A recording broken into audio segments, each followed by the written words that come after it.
what's with Alphabet? How did you get to that? Why? Explain what your thinking was. Yeah, and you guys got a kind of free thing because we announced that after we agreed to do this. Yes, no, and you haven't talked about it much since you announced it. So you're here, and everyone wants to know what the goal was. Well, we were really just trying to move up in the letters, get closer to A. And now we have AAA has that covered. Yeah. We have professional marketing people now, so we decided we might as well. Come on, did you market test that? No. Okay. We didn't want to tell anyone. Whose idea was it? Well, actually, we had a bunch of suggestions we'd gone through, but actually, Sergey I credit for really picking it out of the list.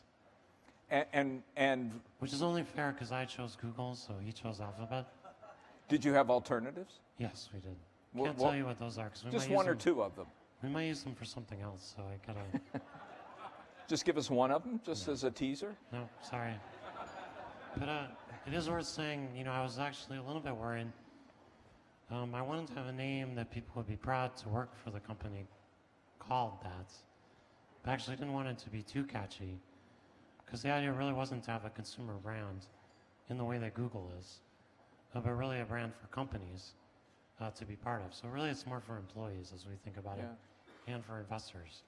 Well, so look, here's one of the fundamental things that seems to me is different about the way you run Alphabet and the way many of the CEOs here run their company. I mean, many of them have been to business school, they studied strategy, they read Michael Porter's book, and there's an emphasis on focus and making decisions about what you don't do as well as what you do decide to do.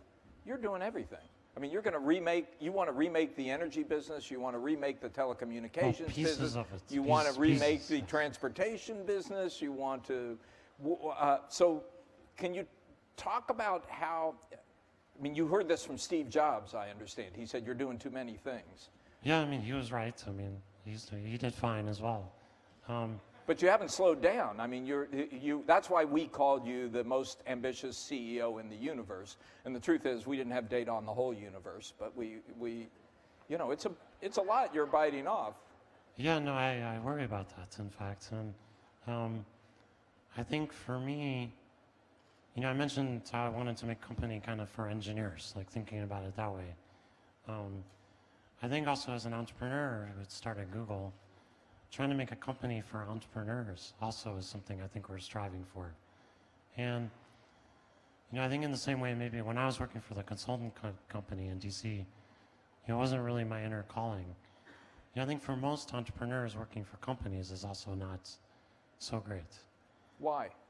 I think it's a combination of companies generally trying to do the things they do well, plus the things that are adjacent.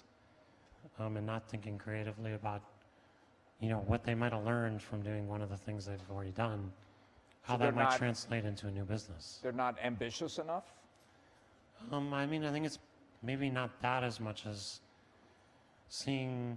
learning from your business. Like, I really like going and talking to the people who run our data centers.